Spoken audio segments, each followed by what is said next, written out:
Making smart choices with your money can be challenging. Few of us had any formal education in finance or accounting, and even those of us who had a basic course in check balancing or personal finance in school or college can probably count on one hand how much we remember or retain. It's quite clear that financial mistakes are a common topic of conversation, and it also seems quite clear that people seek advice on this subject. Most people work hard to earn their money and generate an income that provides a good life for themselves and their families. However, when it comes to managing that money and using it wisely, many of us are fumbling in the dark without a flashlight. All the effort we put into earning that money, yet we don't put the same effort into learning the best way to handle it. Thus, even with the best of intentions, many of us make mistakes with our personal finances. Some of these mistakes can be very costly and have repercussions on our future for years or decades. Taking some time to seek expert advice on the subject and learning how to avoid them makes sense. Today we'll highlight what constitutes a financial mistake so you know how to recognize them.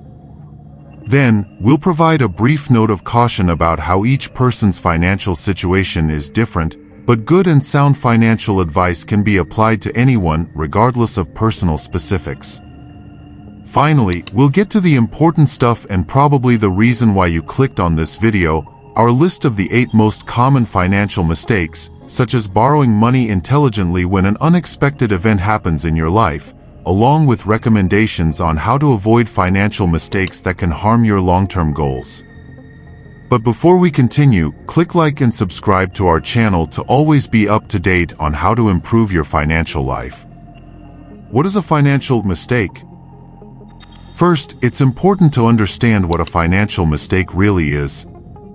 In general terms, a financial or money management mistake is an action or inaction taken by an individual that, over a period of time, results in money losses, weaker performance or utility of that money, incorrect strategic decisions for money management, lower standard of living or financial flexibility, otherwise putting the individual in a worse financial situation in the future. In more straightforward terms, it's any decision or action that falls into one or more of 3 categories. Something that costs or makes you lose money. Something you decided based on incomplete, mistaken, or incorrect knowledge, and something that results in failure in planning or prepares you/others for future failures and problems. Financial mistakes that are costing money. A multitude of financial mistakes can end up costing you money. For our purposes, we're broadly focused on decisions that don't maximize your income potential or otherwise result in spending or loss of money. This can be anything from paying a too high interest rate, not refinancing a mortgage at a lower rate, as well as only paying the minimum monthly on your credit card. It can also include things like choosing short-term gains, trading potential future earnings for immediate gratification, and so forth. You'll end up paying much more by choosing short-term benefit instead of having more money in your pocket. Working with wrong assumptions or information. Working based on wrong assumptions or incorrect information can have a severe impact on your personal finances, where you might need an emergency loan. After all, decisions are only as good as the information and facts they're based on. Having incorrect beliefs about how certain financial instruments or concepts work will lead to wrong decisions and financial mistakes. Educating yourself is the best way to prevent this from happening. Some examples that fall into this category include things like investing in a stock that seems to always go up and everyone is buying. Warren Buffett has a saying, "Be fearful when others are greedy, and be greedy only when others are fearful."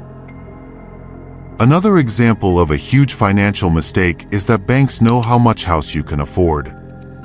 We all saw the resulting danger of this kind of faulty thinking during the financial crisis of 2008. Financial mistakes of not planning for the future. The last main category of financial mistakes stems from lack of planning for the future or lack of action, with the net result being making decisions that set you up for hardships and losses. Not having a budget or making a budget for weeks or months instead of years is often a classic example of this type of financial mistake. Not planning for retirement when young is another major financial mistake. Knowing where your money comes from and where it's going is one of the key principles for better money management. Similarly, having contingency plans, emergency savings, and the ability to react to unforeseen circumstances is another. Often, people lose control when it comes to incomes and expenses. Not thinking and planning ahead can lead some people to not have enough funds to cover their expenses, and they'll need to turn to creditors to get the funds needed to make it through the month. Have a plan, stick to it, and you can avoid many of these costly mistakes. Everyone's finances are different, but good advice isn't. While we're on the topic of most people, it's important to note that everyone's finances are different. Not everyone has the means or opportunity to take certain steps to improve their money management skills. We recognize that, especially for people in lower income brackets who are struggling, they may occasionally need to get a small loan. However, good financial advice is based on solid financial principles, addressing the three main categories of mistakes we've just discussed. The dollar values, percentages, and other details can vary greatly from person to person. But the rationale for the actions and the benefits you can derive from them are quite similar.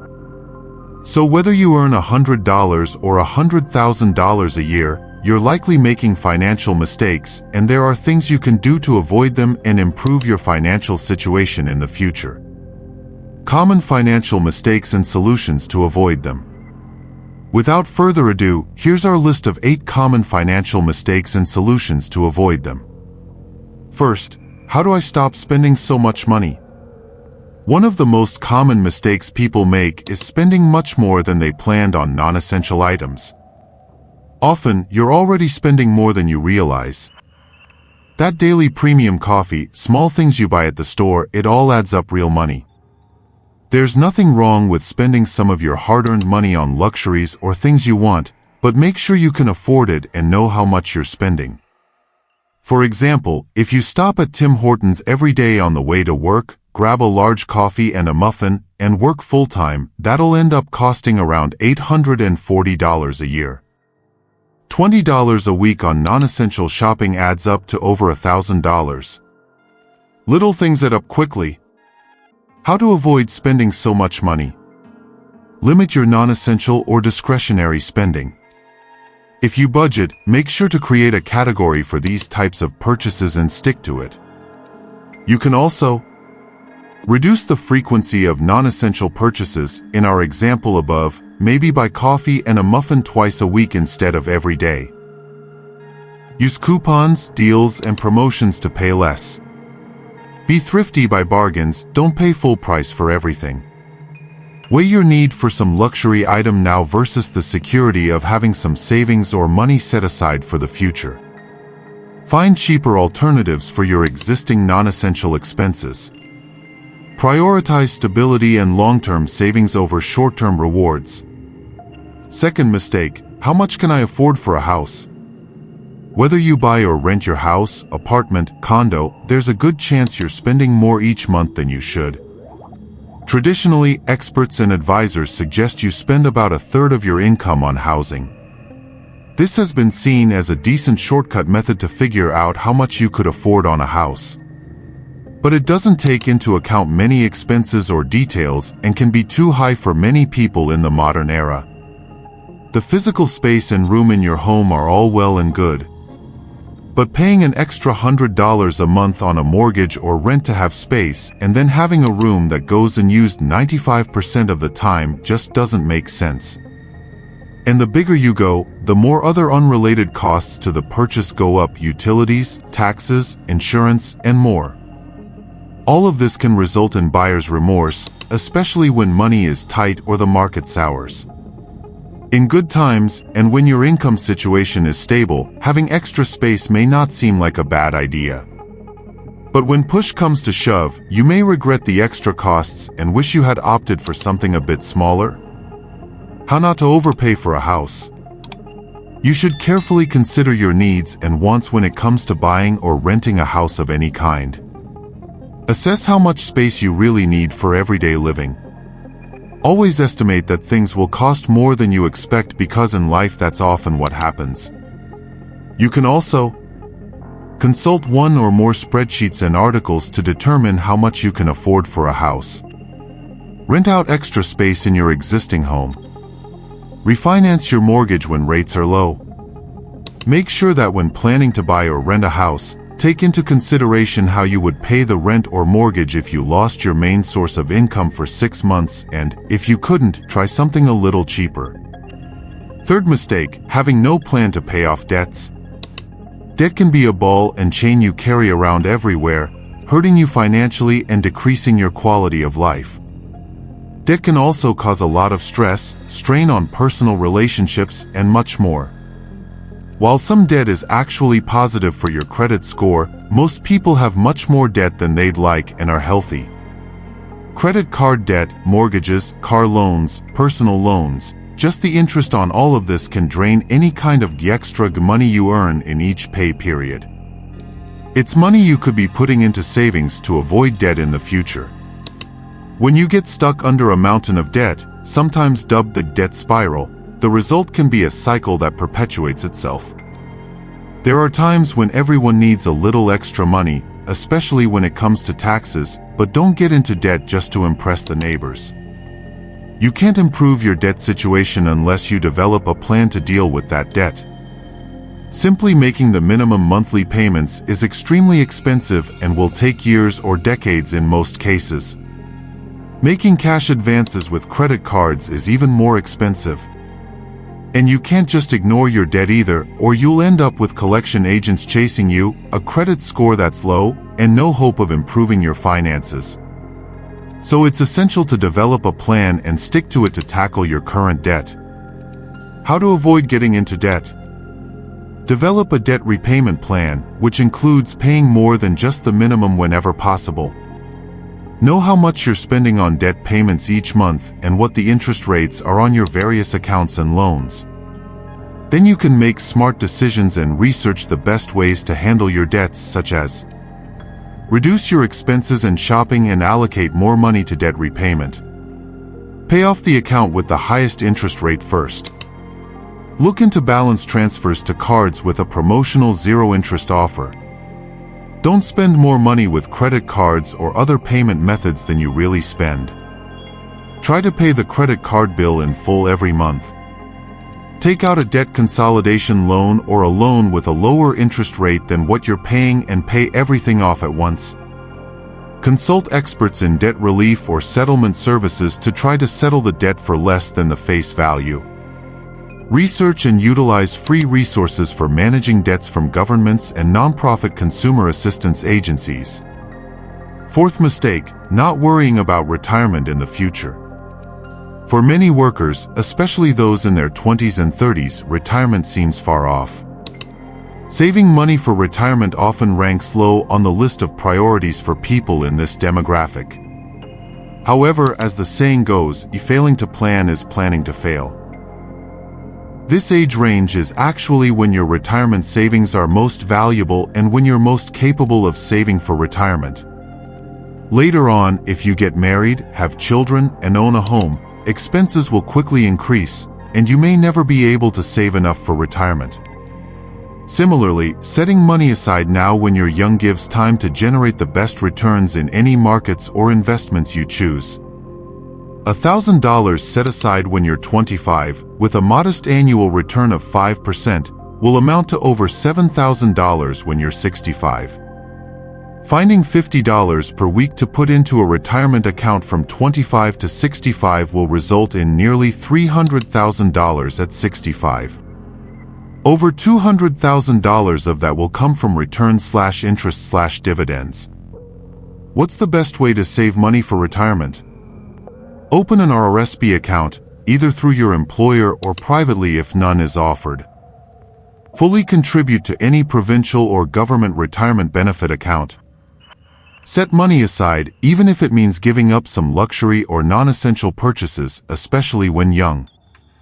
If your employer offers retirement benefits such as matched contributions, make sure to contribute enough to maximize the benefit. It's free money. Fifth mistake, carrying a large credit card balance. Carrying credit card balances and monthly balances is one of the biggest ways to waste money, and nearly everyone does it. How to avoid carrying a large credit card balance? Don't charge things on your credit card that you can't pay off by the end of the billing cycle. Don't spend money you don't have. Don't just make the minimum payments every month. Know the interest rates of your cards and use the one with the lowest rate. Transfer your balance to a promotional card with zero interest rate if possible. Learn how to reduce your credit card debt and save money. Sixth mistake, not shopping for a lower interest rate. Speaking of interest rates, another common mistake is not seeking out lower rates or periodically reassessing your loan, credit card, mortgage, and other rates. Many of the rates charged on credit products and loans fluctuate with changes in the market and the economy overall. By knowing your rates and periodically checking what's available, you can often negotiate lower rates, refinance loans, and save money. Many people avoid this because it's easier not to change things, and personal finances can be a bit daunting.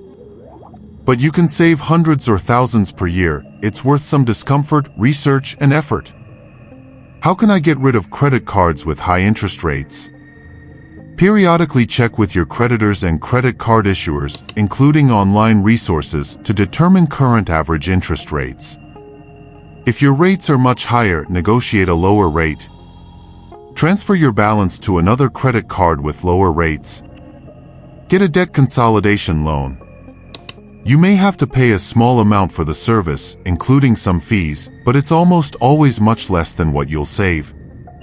Know your rates, market rates, and your options. Even if you choose not to take advantage of them at the moment, it may make financial sense to do so in the future. Seventh mistake, not budgeting or budgeting incorrectly. Having a budget is crucial to understanding your income and expenses. Not budgeting is a very common mistake. People either don't want to make the effort or don't know where to start. But again, the same earlier saying applies: failing to plan is planning to fail. Without knowing where your money comes from and how you spend it, you can't expect to make significant and sustainable changes to increase your savings. At the same time, many people don't budget correctly. Budgeting based on paycheck, weekly, or monthly is fine, but only if you're also accounting for annual expenses. Amortizing annual expenses as part of a short-term budget is often overlooked, rendering much of the budget useless. For example, if you pay your car insurance once a year and it costs $600, you should budget a $50 line item per month for that payment. How should you budget your income? Make sure to start and maintain a budget, even if basic, and stick to it. Track your income and expenses. Amortize annual expenses into budgets for periods shorter than a year. Include savings, retirement, and non-essential/discretionary money in your budget to help you set limits. Allow yourself to spend up to 50% of your personal income on daily needs. Spend up to 30% of your income on things you want. Allocate 20% of your personal income to savings, investments, and to pay off any debt you may have. Eighth mistake, how much savings do I need? This is quite simple. People don't have enough money set aside for unexpected bills, surprise expenses, emergencies, life changes, and so on. The average household savings rate in the United States is 6.2, where it has held for the past few years. That's not enough. If your household income is $4,000 per month, that means $248 per month allocated for savings. Without factoring in interest from a savings account, it would take between 2 and 8 years at that rate to save enough to replace 1 month's income. Not having savings is one of the major factors explaining why people incur so much debt and can't pay off debts. Most experts say you should have at least 3 to 6 months' worth of income reserves and savings. What strategies are most effective for saving money? No matter what your income or expenses are, you can find a little bit of money to set aside with each paycheck. See where you're spending money and keep a budget. Cut non-essential expenses. Open a savings account and pay yourself first. Include savings in your budget plan. Pay off high-interest debts. Put $1 into a glass jar at the beginning of each day. Sell things you no longer need on eBay and Amazon. Bring your lunch to work every day. Pay off debts so you can turn savings into interest payments into an investment opportunity. Learn how to use your credit card to save money and gain financial benefits. The credit card is one of the most common forms of payment today. However, it's important to know how to use it wisely to avoid debt and financial losses. Here are some tips. It's essential to choose a credit limit that matches your monthly income and doesn't exceed your financial capabilities. If you have more than one card, make sure the sum of the limits does not exceed the established limit. If you can't pay the full amount of the bill, it's important to check the payment conditions offered by your credit card. Analyze the available options and choose the one that best suits your financial situation to avoid setbacks. Also, it's recommended to avoid paying only the minimum amount of the bill, as this may generate additional charges. Many credit cards offer points or cashback programs, allowing you to accumulate benefits or receive money back when using the card. These benefits can be used to pay the bill or purchase products. Pay attention to the program rules, as sometimes there is an expiration date for using the accumulated points. To make these benefits worthwhile, make sure the card issuer does not charge any periodic or usage fees. It's important to check your bill regularly to keep track of your expenses and quickly identify possible errors or expenses above what was planned. Also, it's important to monitor your limit so you don't use it completely and run out of credit for essential things or exceed it and end up generating interest and fines. By using the credit card wisely, you can control your expenses through the bill, as it will show in detail where you concentrate your spending, and thus, you can save money and take care of the future, for example, investing your savings in a private pension plan. By following these tips, you can enjoy the benefits of the credit card and avoid financial problems. Remember to spend consciously and practice planning. With these guidelines, you can use the credit card as a tool to facilitate your purchases and obtain financial advantages without falling into traps. To conclude, the message would be something like, the financial journey is a road full of twists and challenges, but also full of opportunities and achievements. By learning from mistakes, seeking knowledge, and making smart choices, you can pave a path towards a more stable and prosperous financial life. Remember that every step counts and that with determination and perseverance, you can achieve your financial goals and ensure a secure future for yourself and your family.